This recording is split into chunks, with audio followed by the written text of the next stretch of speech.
it's all ours. Whether I live at Uluru or whether I live on the Central Coast, it's ours. So let's look after it together and realize we're all one. We are all one species. We are all one tribe at the end of the day.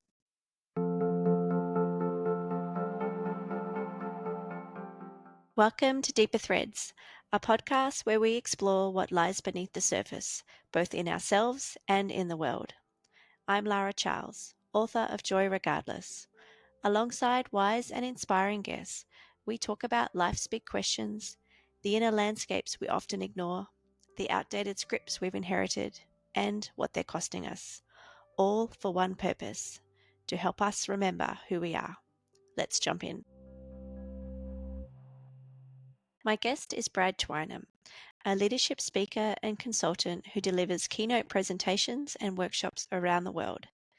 He has consulted with some of the world's biggest organizations in the areas of leadership, technology, and innovation. But where Brad is different is that he operates at the intersection of where humanity meets technology, drawing on his Indigenous lineage in his work and life. Brad is a proud First Nations man of Garigal, Maraordil and Wakaloa descent, and a descendant of Bungari, known in European history as the first Australian. I met Brad at the Words on the Waves Writers' Festival, where he did a powerful welcome to country and talk. He spoke with such clarity and such heart, and I knew I wanted to get him on Deeper Threads to learn more.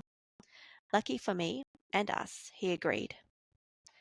The title of this episode, and the deeper thread we touch on, is this: Indigenous wisdom in the age of AI, and how it can help us all become more fully human.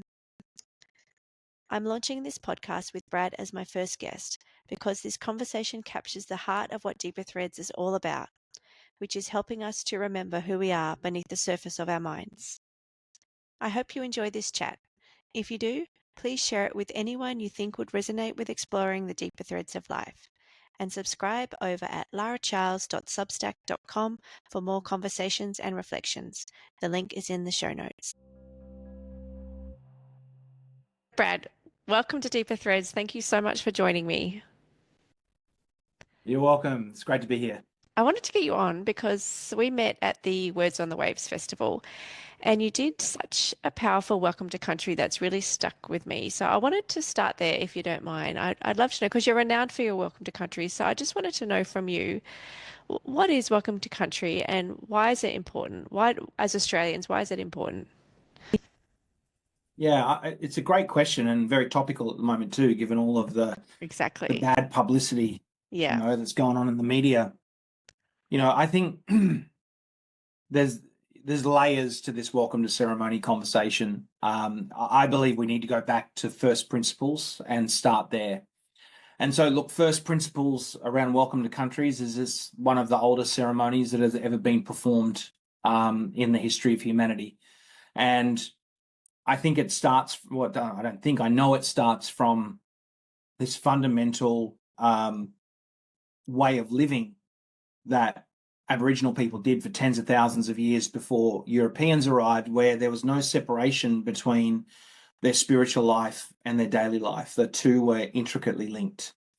And I don't think it's unique to Australian Aboriginal people either. I think if you look at any Indigenous culture around the world, spirituality and daily living was never separated until probably around the 1500s. In all honesty, and so it's a really interesting thing to look at, because if you look at Aboriginal culture and what we believe, and that is that the land has a vibration. It's our Earth Mother. It's been here longer than human beings have been, and it will be here longer than human beings will ever be on this earth. And so there's a vibration to that land and there's an energy to that land. From that vibration comes sound. From that sound comes language. From that language comes meaning. From that meaning comes ceremony. From that ceremony comes culture. And that's how societies are formed and societies are born. And so a welcome to country is about acknowledging that first principle. It's not the land geographically. It's not the land with boundaries.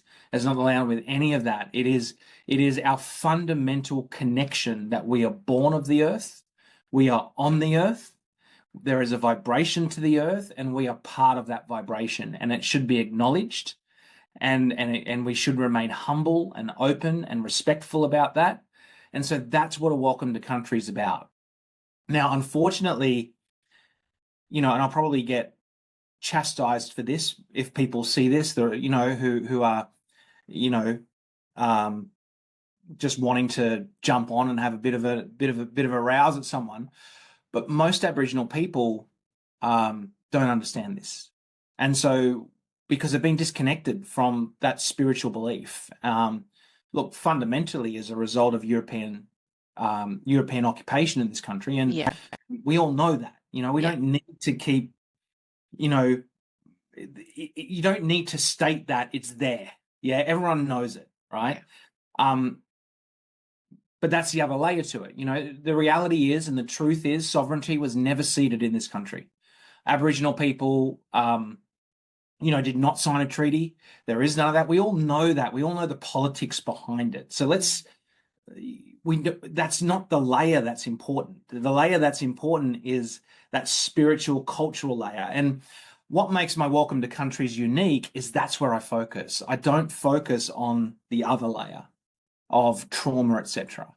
I focus on sharing culturally the importance of country, not just to Aboriginal people, but to all of us, because we're all still living on the same piece of earth, And when we do that, when we authentically share that connection and why that connection is so important, people, the light comes on, and suddenly they have a very different view of what a welcome to country is.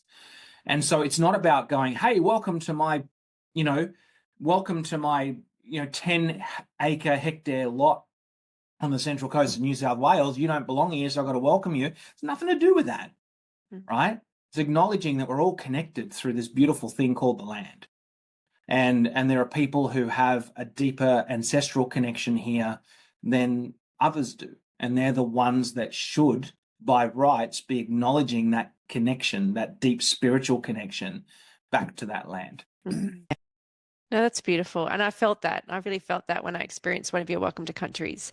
And it was powerful. The other thing that I thought was really powerful that I'd love you to share with the listeners is that you spoke about how there are 5 brains.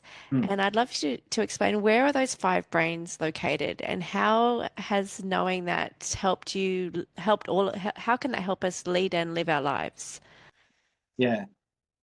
So once again, that's a knowledge system that was shared to me by Uncle Bob Randall. He's an Eokawa elder, Uluru elder.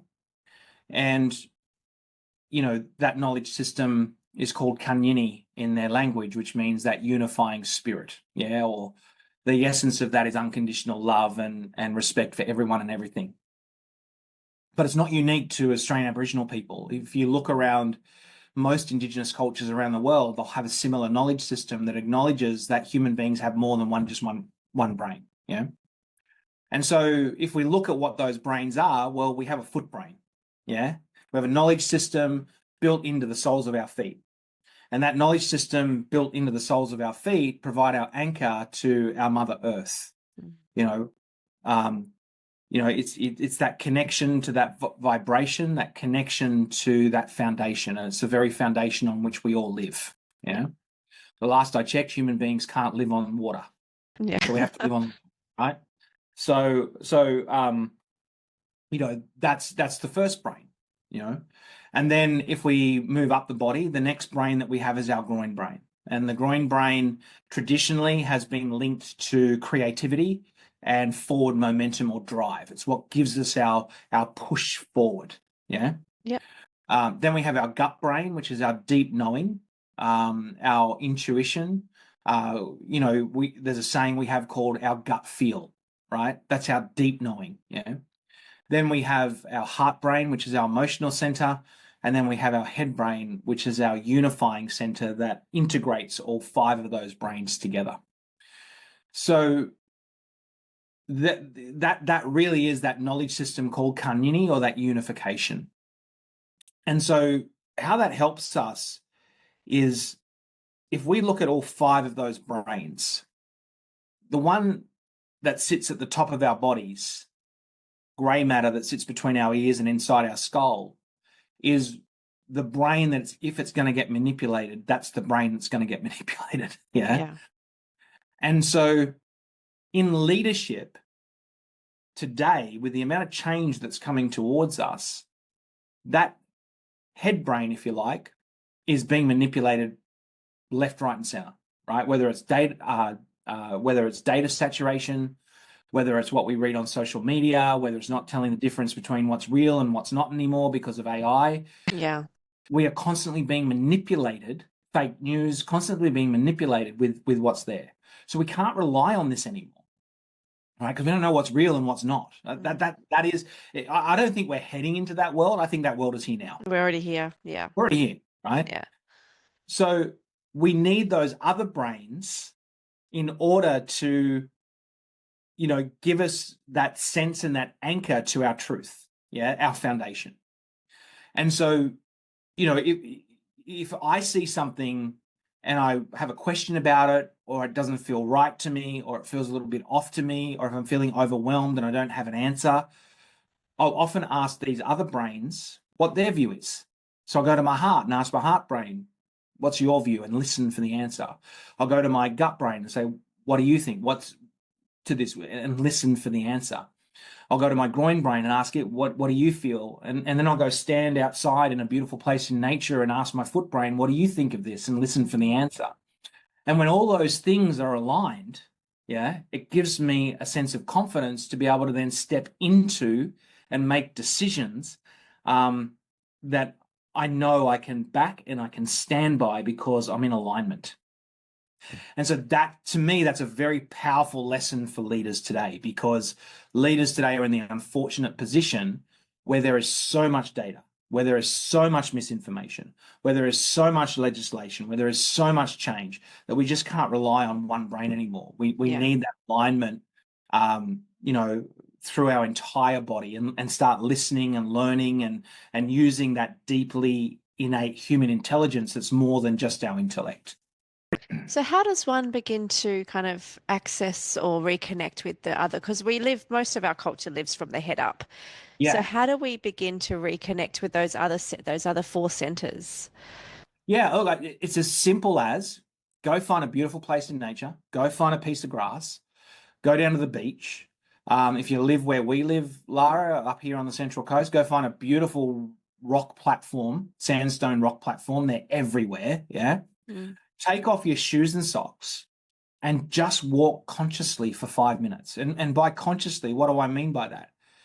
Feel every step hit the earth, Feel what it means. Feel the vibration coming from the earth. Deepen consciously how your foot feels when it's standing on the earth, where it's standing, how it's standing. You'll find by doing that, you will walk differently. When you walk with bare feet, you walk very differently to when you have, 3 inches of rubber shielding your feet. You walk more humbly, you walk more carefully, you walk more consciously. Yeah. And the minute you start at your foundation being more conscious and being more humble, then that resonates through the rest of your body, right? And so it's as simple as that. And it's one of the things I teach I do a program called the Adaptable Learning Program for corporates, which is all about awakening up those 5 different brains and developing that ancestral intuition. And the first thing we do for the first month is we talk about that grounding and that connection to the earth. And then we go out for 5 minutes every day and we just walk consciously. And pretty much everyone who does those programs comes back and says, I can feel more. I'm starting to see more. I'm starting to hear more. I'm starting to trust myself more. It's just life-changing, just that one simple practice. Yeah. So that's where to start. I mean, it's too simple for complex minds to grasp. So. Do you think that's why we've become in our Western culture so disconnected from the earth, from that we've lost that soul brain, that foot brain? Is that the root of it? I think it's partly the root of it. I believe since probably the 1500s, the Age of Enlightenment in Europe, possibly even before it started to happen with that. We started to put a disproportionate emphasis on one of those intelligence systems, which is our head brain. Yeah. We started to revere the intellect more than those other knowledge systems. And as a result of that, we started to move away from our connection with the earth. We started to see ourselves as being superior to everything else on the planet because we had this thing called intellect. Yeah. Yeah. And so because we put a disproportionate amount of emphasis on it, the plus side of that meant we've been able to progress with technology. The downside of it is that we've moved away from the earth. Yeah. Yeah, we're no longer in harmony with the earth and we're no longer connected to the earth.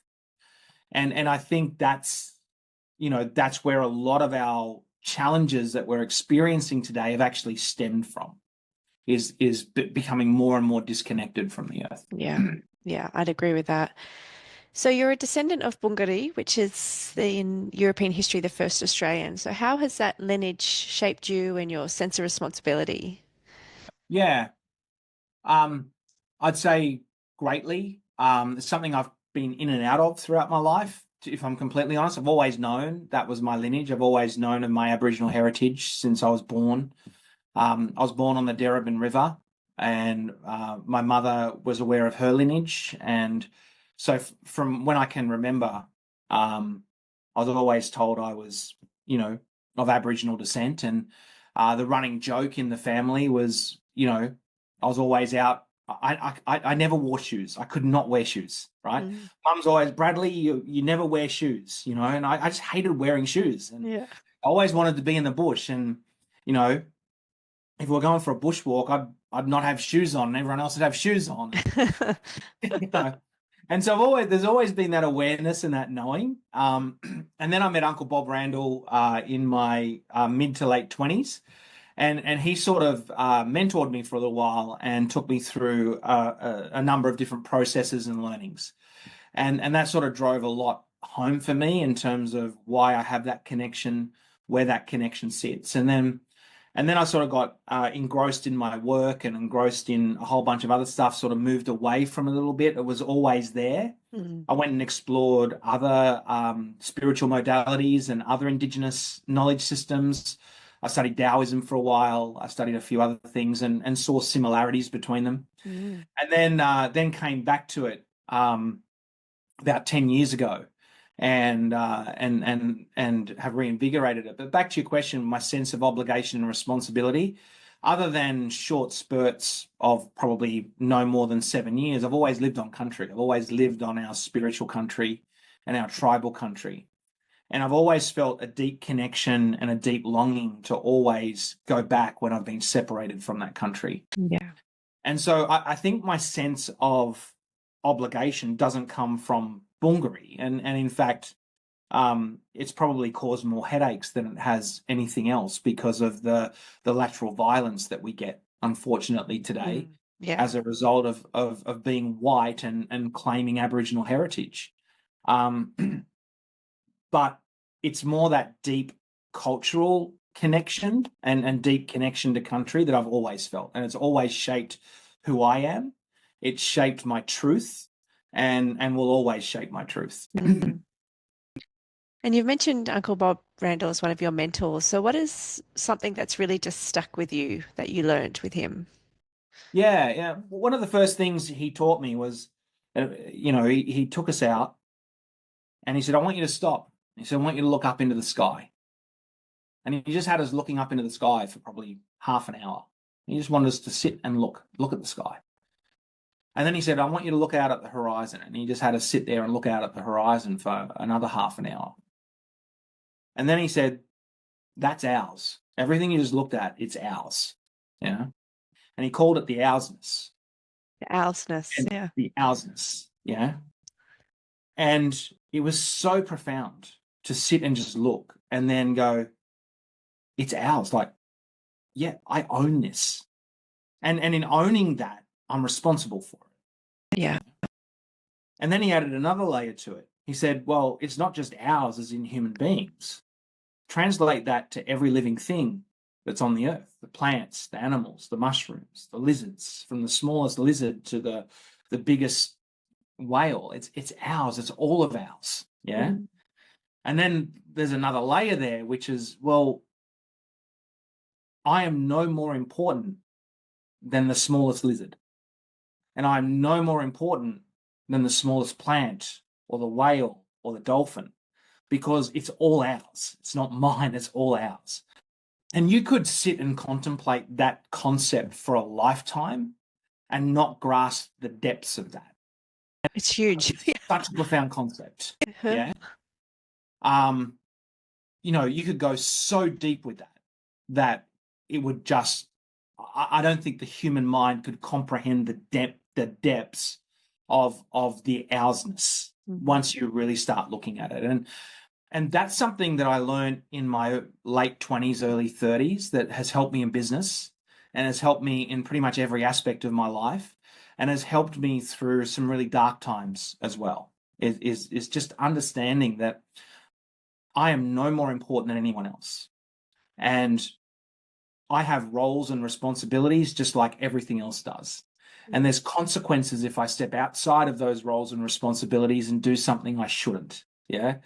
And then I need to work through a process to make right the result of those consequences. And so as I said, it's just such an all-encompassing deep concept that it has so many ramifications for every part of your life. And I think if we taught that concept in kindergarten and deepened it all the way through our lifetimes, we'd probably have a very different society to what we have today.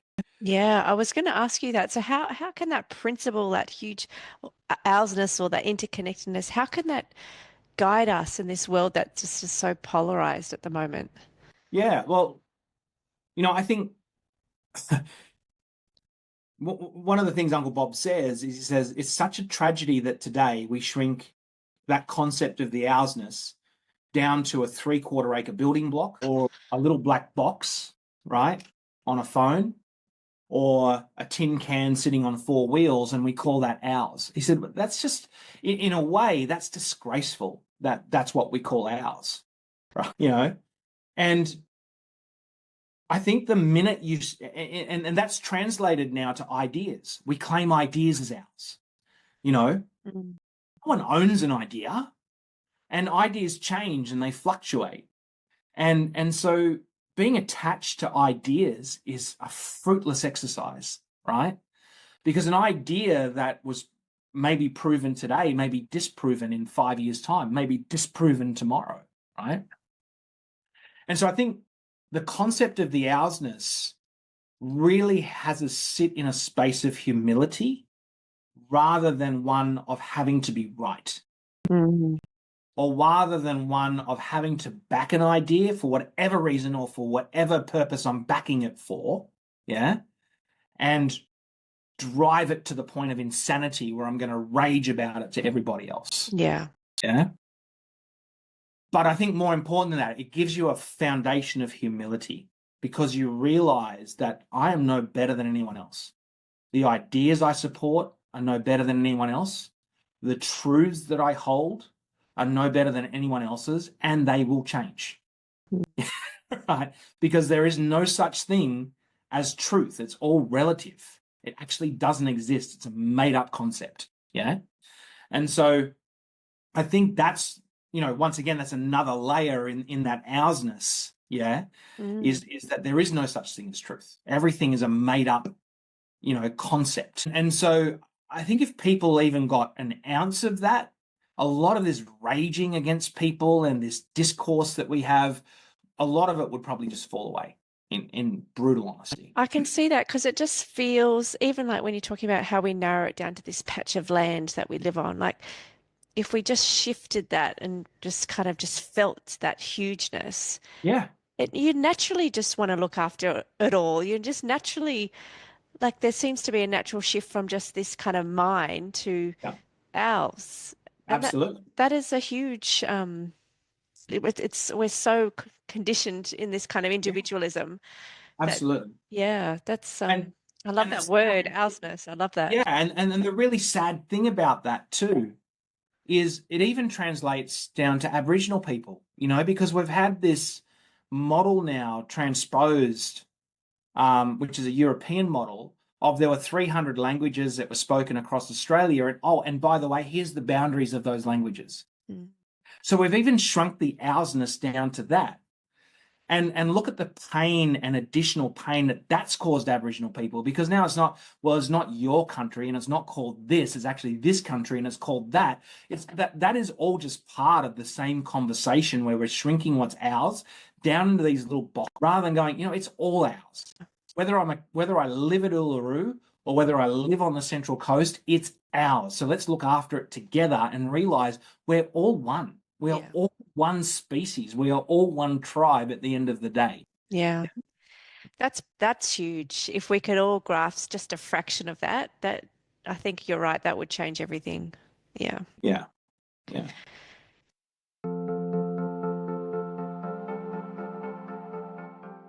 Joy Regardless is out now. It's my raw, honest memoir about rediscovering the wholeness that's been hidden in our hearts all along, described as a must-read for any soul searcher. It's available on Amazon and in selected bookstores, and the link is in the show notes.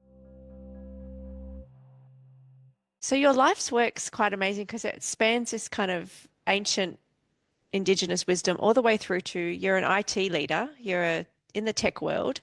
So when did you realize that these two kind of seemingly contradictory worlds could actually inform each other? I think I've always known that. And I've always, look, I mean, from a leadership perspective, I've always relied on, I guess, that deep spirituality to guide many of the business decisions I've made and to lead me through tough times, and to stay humble during those tough times. Where it really hit on me, though, was when I started to see artificial intelligence take root. So about 2023, yeah. And I started to see these AI experts sort of appear out of nowhere. Suddenly everyone was an AI expert, and there were more AI experts than mushrooms after a rain shower. And I sort of thought, everyone's so focused on the technology here, but they're not seeing what this technology, where it's going to take us. Fundamentally, they don't understand that. They don't understand the principles of this technology. Like, it's one thing to say I'm an expert around generative AI because you know how to use generative AI. But unless you understand the first principles of what generative AI is likely to do and what it can do really well and what it can't do, you don't really understand it. You just know how to use it, right? And so, I guess because of my technology background, I had a deeper layer of understanding in that I actually understood how these technologies were created.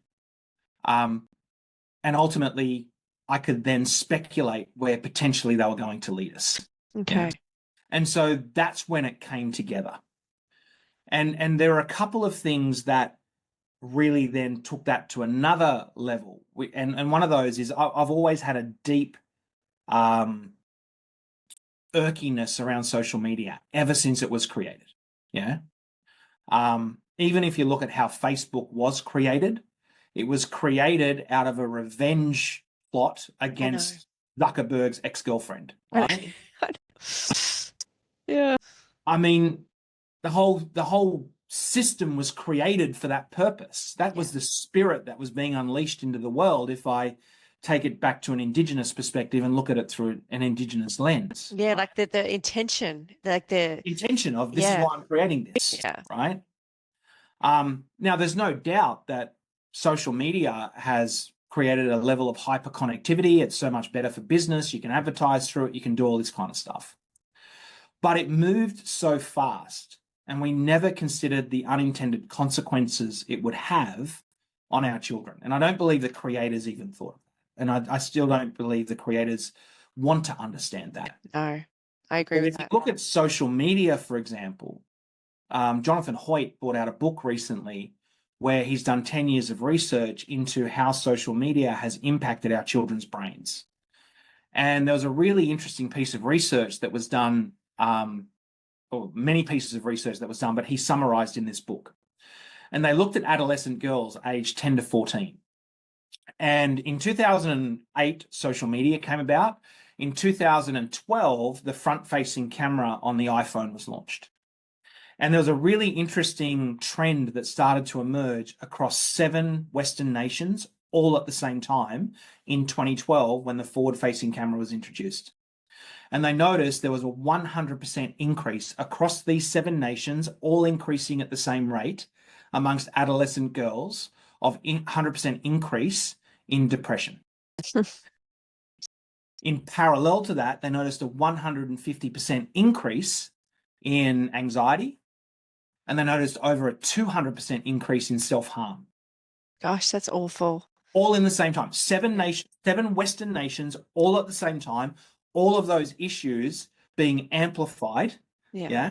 And these were not self-assessments, by the way. These were psychological assessments that were included in the research. So it wasn't a teenage girl self-assessing and saying, I'm depressed. These were actual psychologist data that was being collected and looked at.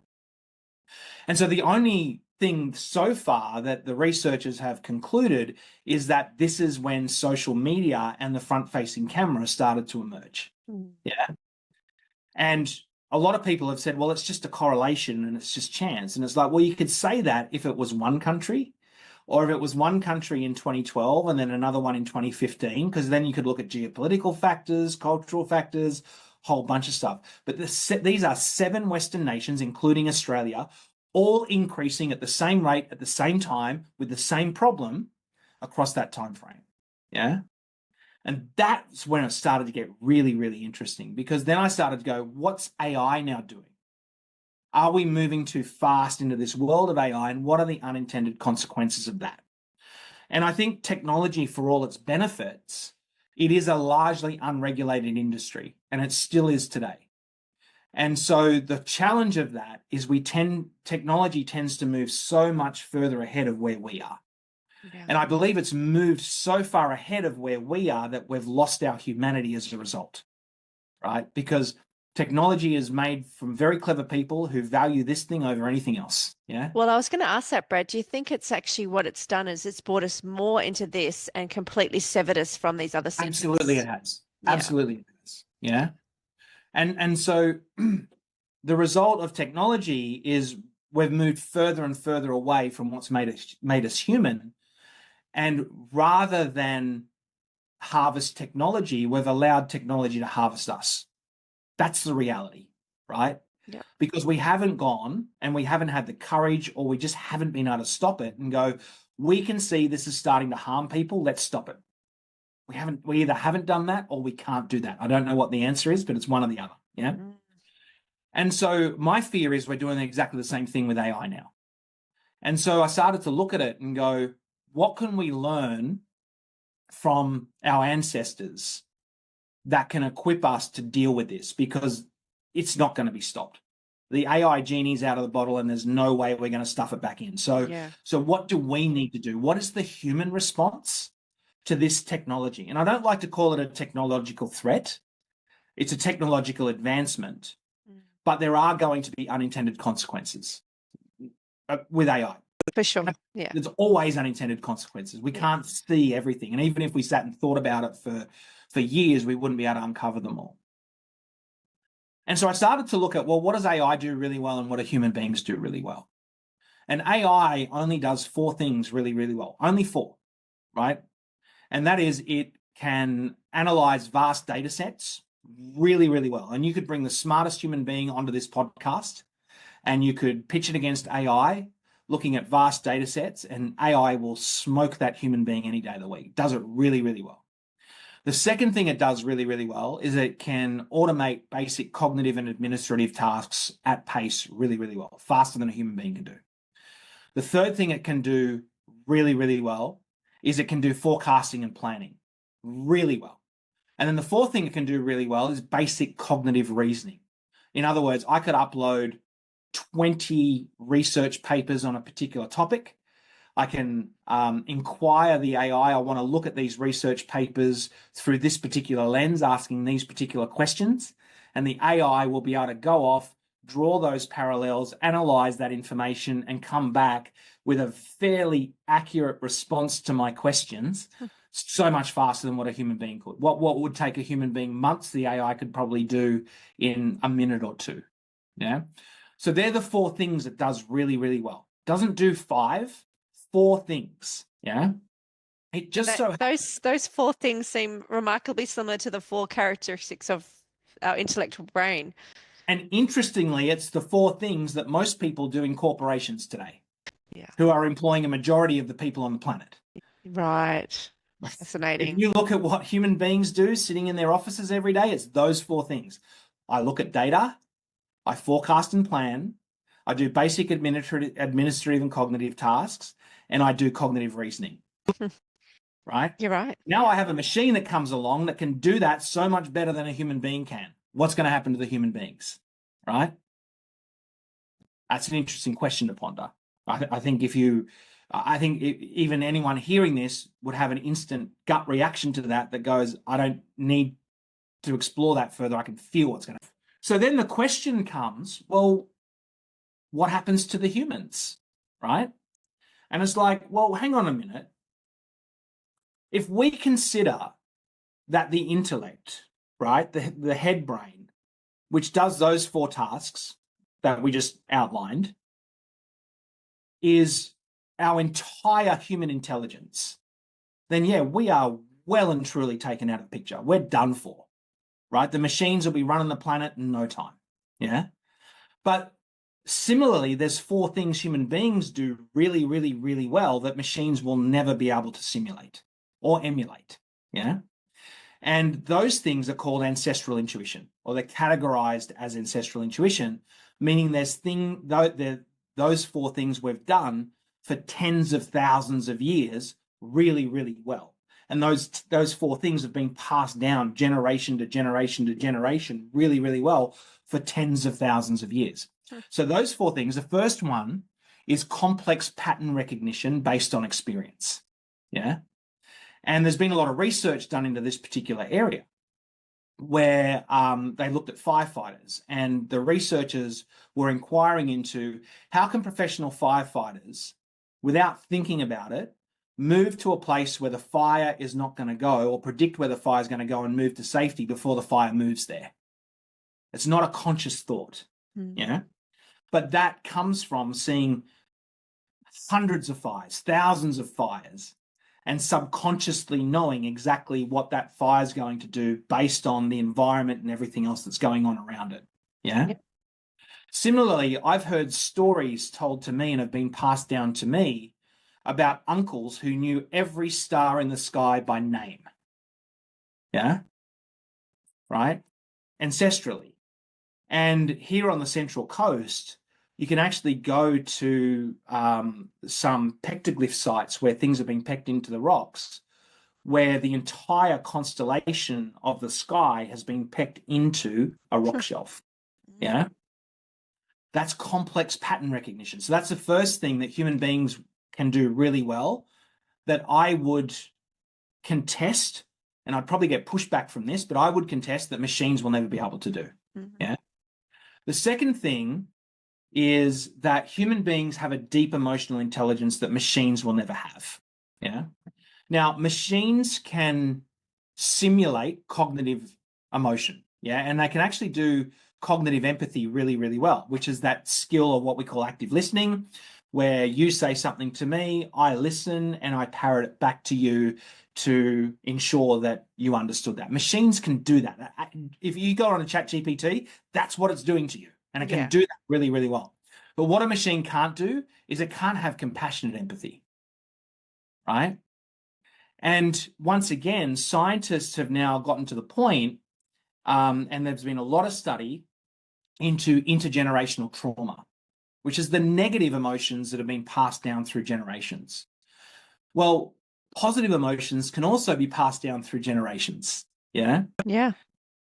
And so the conclusion we draw from that is that emotional intelligence is deeply encoded and embedded into our DNA at birth. Right? And scientists are now coming to that realization.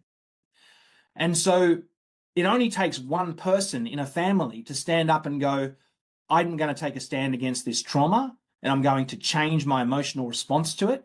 And that will have a ripple effect through every future generation going on down because you've changed the coding of that DNA. That's huge. Yeah. That's that deep emotional intelligence. Once again, machines will never be able to replicate that. The third thing is our innate ethical discernment, which has been passed down through millennia. It's that deep knowing of what's right and what's wrong. And if you go and look through every ancient text that's been written down, there are fundamental lessons that, depending on where you were in the world, completely disconnected, are replicated. Yeah. Love your neighbor as yourself, respect people, love other people rather than hate. Yeah. Jealousy is not a good thing. This is an innate ethical understanding that's not spoken. It's actually transmitted and encoded into our DNA. Yeah? Machines don't have that. They will never be able to have that. Yeah. And then the final thing is crucial contextual understanding. Machines can't contextualize decisions based on where you are and what's going on around you because they have no knowledge of it. They have no understanding of what's around them. Yeah. These are 4 unique skills human beings possess, but we've lost sight of those. Yes, I was going to say a lot of humans don't seem to possess those. Exactly. Yeah. Right? Why? Because we put a disproportionate emphasis on those 4 things that machines can do really, really well. Yeah, so true. We have done probably since around the 1500s, yeah, through the Age of Enlightenment in Europe. And so my contention is if we want to integrate and augment beautifully with AI to create a better world, then human beings need to get back to being human and partner with AI in what it does really, really well rather than compete against it. Yeah. Yeah. Because if we start competing against it, we've lost the game. Yeah. It's over. Like, seriously, It's over. If you Yeah. compete against AI, you've lost the game. It is done. Yeah. Right. So we need to figure out to partner with it. And that is amplifying those uniquely human traits, what we call that ancestral intuition. And do you think that I know that's a long starts? response, but No, I love that. It's so fascinating to me because I mean I'm fascinated by tech as well. So do you think that starts with simply, as you said at the beginning, taking our shoes off and yes, just reconnecting with the earth as yes, because that's something AI can never do as well. yes. I think there are 3 fundamental steps that as human beings we need to get back in touch with. The first is connect. Yeah. So we often think we connect with our head and our heart. We don't. We connect with our feet on the earth. Yeah. If you don't have a solid foundation, you can't connect with anybody. If you lose that solid foundation, you can't connect with anybody. Yeah. So connection actually begins with our feet on the earth. It doesn't start with our head or our heart. Yeah. So the first thing is to connect. Okay. Yeah? The second thing is to listen. And once again, what does that mean? Today, we think listening happens between our ears, right? It doesn't. Listening is a whole body experience. Yeah. And so getting back in touch with listening with our whole body, listening through all 5 of those intelligence systems, all 5 of those brains, and listening with our whole body. Yeah. That's the second thing. Can I just ask before we move on? What I perceive is that because we are so caught in our heads and it's just and people are so identified with those thoughts in their head, there's no kind of awareness of any other aspect of ourselves. How do we move people into that place of actually knowing that this is not the entirety of us and we have these other centers that we can connect to? Because the listening, the mind needs to be still, doesn't it, in order for us to listen? Yeah, well, I mean, I think the answer to that is yes, but not from a guru meditation sitting in a cave still. Yeah. Yes. I wouldn't call it stillness. I'd call it the mind needs to be grounded. Okay. I love Yeah. that. Yeah. Not still. Yeah. Because often we think still is this process that we get to after we've been going kumbaya for 20 minutes in a cave. Yeah. No, your mind needs to be grounded. And where does that start? Soles of the feet on the earth. I love that. Yeah. Right? Yeah. Yeah. Does that answer? Yeah, because my mind went straight to, but how do we listen if if we're just caught up here? How do we actually listen? But it comes back to the feet on the earth. yeah, being Yeah, grounded. yeah. Yeah. And the other thing is, when we're grounded on the earth, we're grounded in our truth because we understand who we are. Right. And once again, that is not something that we can think about. It's something that we know. It's a deep understanding when we reconnect back to the earth Mm. because we regain our truth of who we are, which is we're all children of the earth. It's where we all come from. It's where we all go to when we die. Mm. Yeah. Right. We're all born from water. When we die, we all return back to the water. Right. We're all from the earth. Um, And so once we can connect to that, there's that deep knowing, that I talked about, the gut brain, we know, and it gives us that, it gives our head brain that grounding into that truth, Okay. which keeps us humble, right? And then the final piece, so we've got connect, we've got listening with the whole body. The last one is learning. And I believe that in today's world, we need to learn, unlearn, and relearn at the speed of technological change. That's the mantra. So how do we do that? Well, the first thing we need to do is we need to quieten our ego, because the thing that stops us from learning at pace is being attached to ideas that are no longer valid. Right? And systems that are no longer valid. The thing with exponential change, which is the world that we're in now, it's shifting exponentially, is a lot of those things that we've held on to for a long, long time are being broken down at a pace that we struggle to comprehend. And the only way to comprehend it is by quietening our ego and just sitting in the space of that everything is changing. Yeah. Yeah. And then grounding ourselves and standing in our truth as to what's right and what's wrong. And once you do that, you realize there's actually no such thing as truth. It's all just a made up concept. And that truths change and realities change and worlds continue to change. And my truth is not your truth. And that's completely okay. If we remain humble, we can find understanding. Yeah. It's beautiful. Yeah, it kind of leads me to well, I don't know if just know I've just released a book, and part of that is coming back into my own truth. That's the ultimate thread of it. And one thing that came out of the writing of that was that this kind of healing or this returning is not really done in isolation. It's done with the usness of the done with the people Yeah. around us. So how do you see this wisdom as a pathway to just healing and then eventually just justice and equity in this really polarized world Yeah. that is unjust? Yeah. I don't have a simple answer for that, Mm. other than to say and once again, this is an opinion. This is my truth. So I'm not inviting anyone to accept this if it's not your truth. So I just want to say that up front and qualify my response to this, to what I'm about to say. Um, I believe that if everyone was grounded, if we all stood on the earth and we all stood in our truth with humility, yeah, a lot of the issues that we have today actually wouldn't be there. And a lot of the issues we do have today as a result of from moving so far away from that fundamental truth of what makes us human. Yeah. And I think that comes back to the essence of the conversation we've been having today, which is an overemphasis on this brain does not make us human. It's just an overemphasis on one part of human intelligence at the detriment of all the others. And if we cut that out, then you're having a very different conversation to many of the conversations that we're having today. Yeah. Yeah, that makes perfect sense. So would that be, I mean, you talk a lot about radical thinking in your work.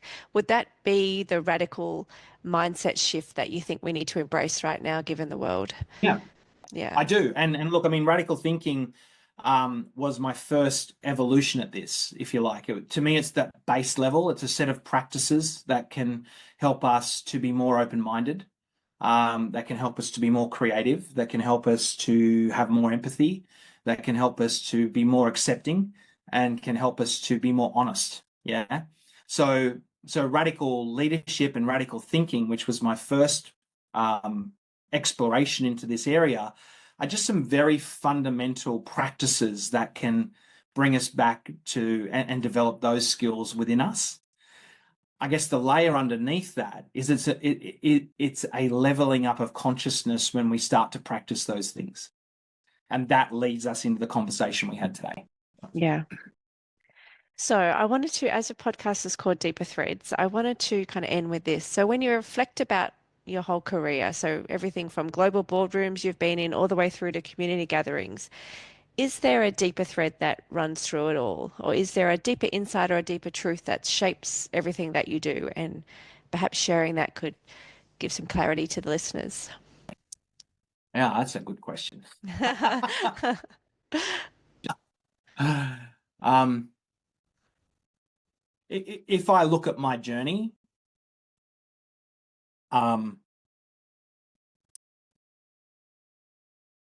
I went through some pretty hard times growing up.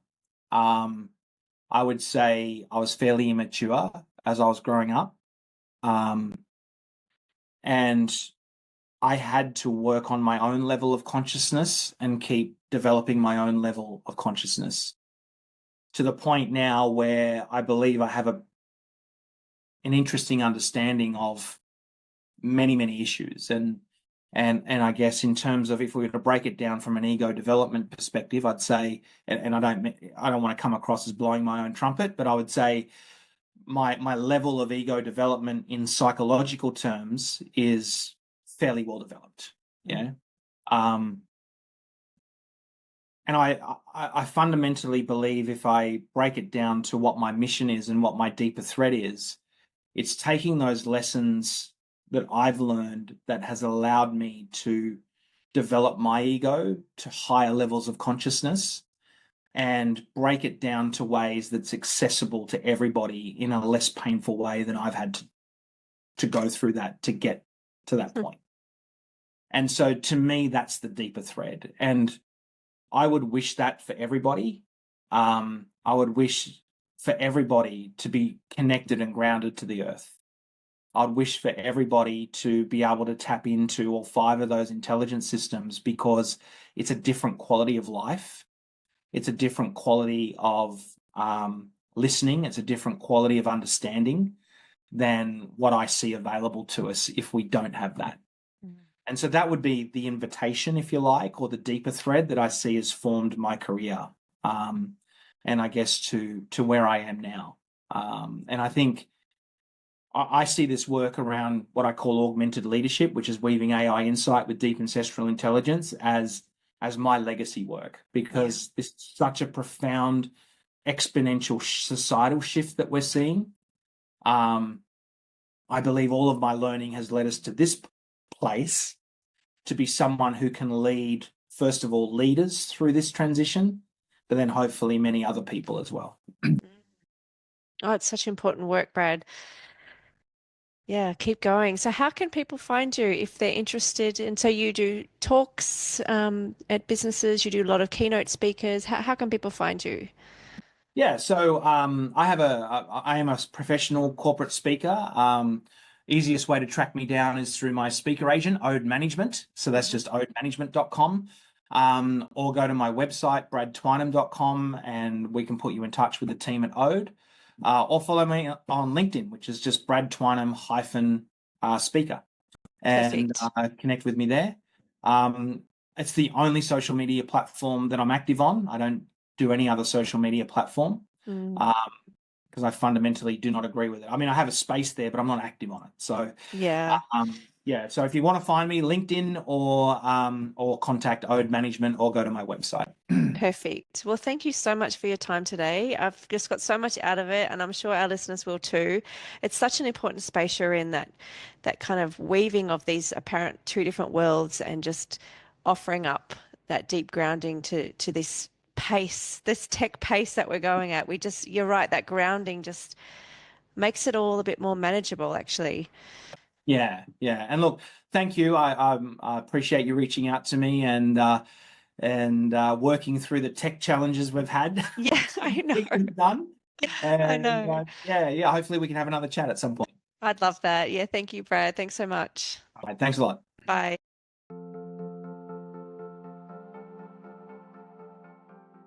There were so many gems in this conversation, but I wanted to leave you with just one: the importance of groundedness. I once had a tarot reader tell me that I'm not grounded. It's a scene in my book.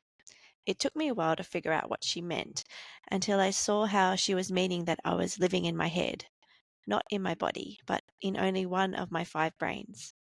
I was living as defined by my thoughts.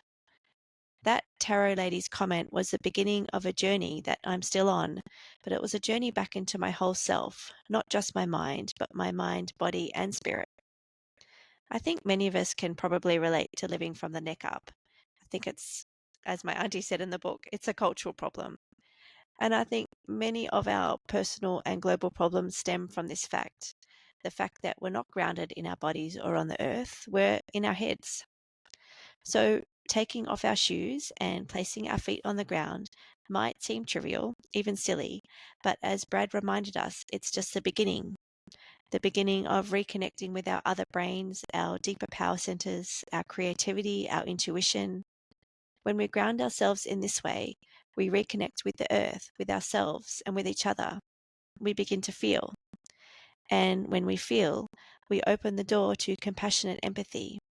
As Brad said, that compassionate empathy is something machines will never be able to do. And I'll add, it's the exact thing the world needs right now. This conversation gave me hope because sometimes it can feel like the big tech companies are trying to take over the world. But in this episode, I saw how they can't take our humanness. Well, not our whole humanness, our hearts, our guts, our ancestral intelligence, as Brad called it.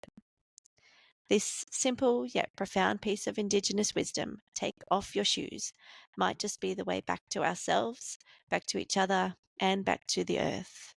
Taking off my shoes is definitely something I'll be doing each day from now on in.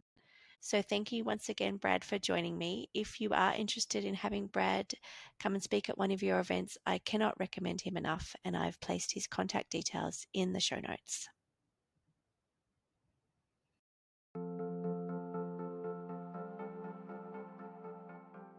Thanks for listening. If this episode resonated, subscribe over at laracharles.substack.com to ask any questions. The link is in the show notes. My Substack newsletter and this podcast are free because I believe these conversations and reflections should be available to everyone. But I am a one-woman show and any support would be so appreciated. If you are in a position to support my work financially, you can become a paid subscriber over at Substack for just the price of a cup of coffee a month, and you get the audiobook version of my memoir for free as a thank you gift. I'm so grateful to everyone who has already become a paid subscriber. You help me keep this project going.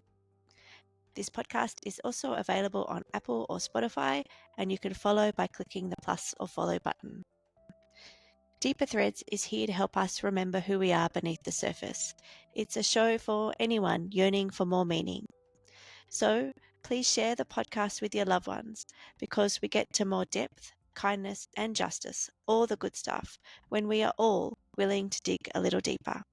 Thanks so much to you for being here.